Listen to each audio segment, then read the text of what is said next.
কোমর ব্যথাজনিত সমস্যা, এই সমস্যাটা অনেকের হয়ে থাকে এবং অনেকেরই এই সমস্যাটা দেখা দিয়ে থাকে। এই কোমর ব্যথা পুরুষ মহিলা উভয়েরই হয়ে থাকে। আজকে আমরা জানবো এই কোমর ব্যথার কারণগুলো কি রয়েছে এবং কোমর ব্যথা হলে করণীয় কি রয়েছে। আজকে আমরা সেই বিষয় নিয়ে আলোচনা করব। প্রথমত জানবো কোমর ব্যথার কারণ। কোমর ব্যথার অনেকগুলো কারণ রয়েছে, যার মধ্যে হচ্ছে পেশির টান বা স্ট্রেন।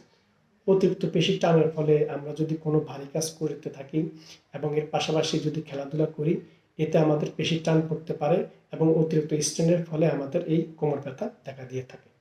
এর পরবর্তীতে রয়েছে মেরুদণ্ডের সমস্যা। আমাদের যদি মেরুদণ্ডের কোনো কারণে সমস্যা হয়ে থাকে এবং আমাদের মেরুদণ্ডের ডিস্ক যদি কোনো কারণে স্থানচ্যুত হয়ে থাকে, সে থেকেও আমাদের কোমর ব্যথা হয়ে থাকে। এবং অস্টিওপরোসিসের যদি কোনো সমস্যা থেকে থাকে, সে থেকে আমাদের কোমর ব্যথা হয়ে থাকে। সাইটিকার সমস্যার কারণে আমাদের কোমর ব্যথা হতে পারে, বিশেষ করে পেশির সংকোচনের কারণে সাইটিকা নার্ভে যদি কোনো কারণে চাপ পড়ে, সে থেকেও আমাদের কোমর ব্যথা হয়ে থাকে। আমরা যদি ভুলভাবে বসে থাকি একই জায়গায় বা ভুলভাবে ভুলভঙ্গিতে বসি, সে থেকেও আমাদের কোমর ব্যথা হতে পারে এই বসার কারণে। এর পাশাপাশি রয়েছে কিডনির সমস্যা। আমাদের যদি কিডনিতে কোনো কারণে পাথর থাকে বা কিডনিতে বিভিন্ন ধরনের সমস্যা থেকে থাকে, সে থেকেও আমাদের কোমর ব্যথা হতে পারে।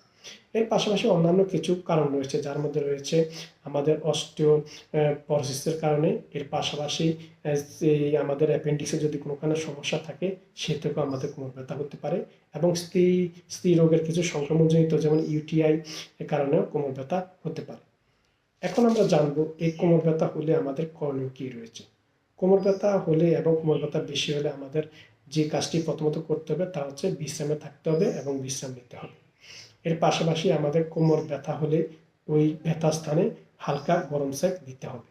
সঠিক বিছানা ব্যবহার করতে হবে, বিশেষ করে শক্ত বিছানা ব্যবহার করলে আমাদের কোমরের এবং আমাদের মেরুদণ্ডের হাড়গুলো সঠিকভাবে অবস্থান করবে।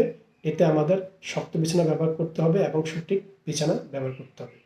ওমেগা-3 সমৃদ্ধ খাবার গ্রহণ করতে হবে। আমাদের শরীরে যদি ওমেগা-3 অভাব থাকে, সেক্ষেত্রে আমাদের কোমর ব্যথা হতে পারে। তাই আমরা ওমেগা-3 সমৃদ্ধ খাবার বেশি করে গ্রহণ করলে আমাদের এই কোমর ব্যথা থেকে সহজে মুক্তি পাওয়া যাবে। এবং ফিজিওথেরাপি নিতে হবে এবং ফিজিওথেরাপিস্টের ব্যবহার পরামর্শ অনুযায়ী আমাদের কিছু ব্যায়াম করলে এবং ফিজিওথেরাপি নিলে আমাদের এই কোমর ব্যথা থেকে সহজে মুক্তি মেলা যাবে। এর পাশাপাশি রয়েছে চিকিৎসকের পরামর্শ। আমরা যদি সঠিক সময়ে এবং 3 মাসের বেশি যদি আমরা কোমর ব্যথায় ভুগে থাকি, তাহলে অবশ্যই আমরা চিকিৎসকের শরণাপন্ন নিতে হবে এবং পরামর্শ অনুযায়ী আমরা এই কোমর ব্যথা চিকিৎসা নিলে আমরা এই কোমর ব্যথা থেকে সহজে মুক্তি মিলতে পারবে। এর পরবর্তী রয়েছে সঠিকভাবে বসার নিয়ম। আমরা যদি সঠিকভাবে এবং সঠিক নিয়মে বসি, তাহলে আমাদের কোমর ব্যথা অনেকটাই কমতে সাহায্য করবে। তাই ভিউয়ার্স, আসুন আমরা এই নিয়মগুলো পালন করি এবং কোমর ব্যথার সঠিক চিকিৎসা নিয়ে আমাদের কোমর ব্যথার সমস্যা থেকে নিজেদেরকে সুস্থ এবং স্বাভাবিক রাখি। ভিডিওটি ভালো লাগলে লাইক এবং শেয়ার দিয়ে অনেকে দেখায় এবং জানার সুযোগ করে দিবেন।